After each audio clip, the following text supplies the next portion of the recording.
Liquid Lunch. You're watching Liquid Lunch on Newsmax TV. I'm John Tobacco, and today it's not just a terrific Tuesday, it's like a double your pleasure terrific Tuesday because I am joined now by two amazing guests.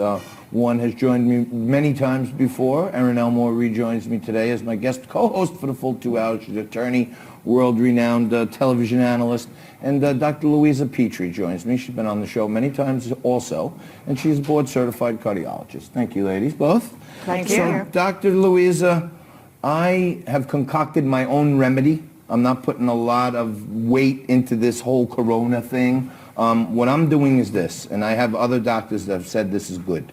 I'm having 1 Corona beer before I go to bed at night. And then I'm taking off my makeup every day with these Lysol dual action wipes. And after each guest, I'm wiping down the desk. And I can tell you, I am 100% Corona free.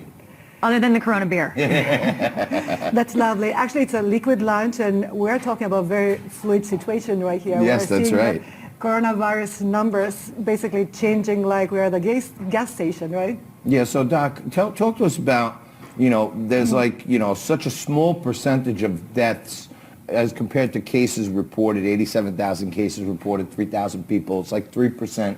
And then I, kind of extrapolated that a little more yesterday into, those are reported cases. So there's probably way more people that have it who haven't died. So the percent of death is so much smaller. Is this fear, fright, and hysteria, or is this something we really have to be scared of? Well, we definitely are facing infodemic right now. We have a lot of misinformation, a lot of media coverage.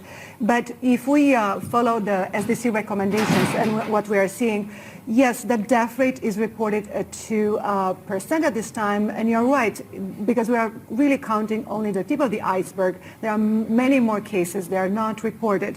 So it could be mortality, fatality rate much lower than what we assume it is. But what is concerning about coronavirus is very contagious. It's much more contagious than the flu. And we're really just seeing the start of this outbreak and pandemic in the United States. And we are seeing it here in the United States, doctor. And I read somewhere, and you could tell me if this is true, that vitamin C might be another cure for this disease. Is that true? Is that false? Is it rumor? What is it? Vitamin C usually it's a natural immune modulator, so it does help with immune system. Historically, we use it for any common colds, and it speeds up or prevents the virus from entering our respiratory airways. So you think it's a good idea for the coronavirus? Mix our Corona beer with a vitamin C tablet and we're good to go? I wouldn't put my money just on vitamin C. It's a good idea, but definitely it's not enough. We have to take many other measures for precaution. I've had a bunch of doctors on. I see doctors all over television, saying wash your hands, use hand sanitizer. But talk to our audience, educate us a little bit. Like, what are the signs? You could be washing your hands and everything else, and all of a sudden you don't know you got it. You think you got a cold or a flu or something, you don't do anything about it. What are the signs we're looking for? That's the challenge. They do overlap, and the flu is very similar to coronavirus. The difference between common cold and these two viruses is that common colds are milder usually. The flu can be more dramatic. It's a sudden onset, high fever, and coronavirus can be basically the same. One particular thing about coronavirus is it gets worse. Like once you develop the first symptoms, it tends to get worse, and this is really a big flag that you should check with your medical provider. And a lot of respiratory symptoms, correct? Yes, it starts with cough, with difficulty breathing, and fever as well. Oh, wow. It's always, is the fever the first sign, or is it usually like something else?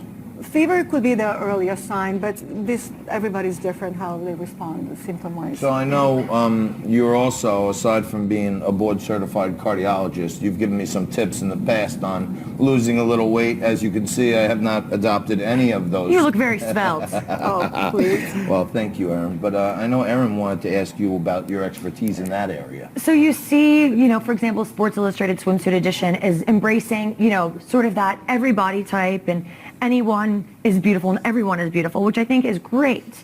But there are concerns about obesity and body mass index. And my question for you is embracing beauty from inside and helping women with their self-esteem, mostly as they get older and they have more weight issues. But the reality is we have to stick in a healthy body weight, because being overweight puts us at so many risk of diseases. And I would encourage everyone, yes, you don't have to be size 0, size 2, but be at least at healthy body weight if you can. Makes sense.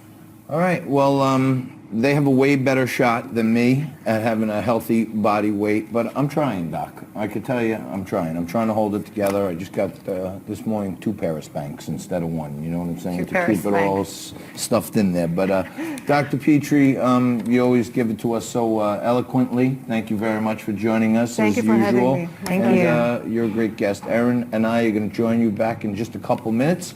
Frankie's going to pop in and give us the breaking news of the day, and we're going to take a quick commercial break. Don't go anywhere. Back in 2 minutes.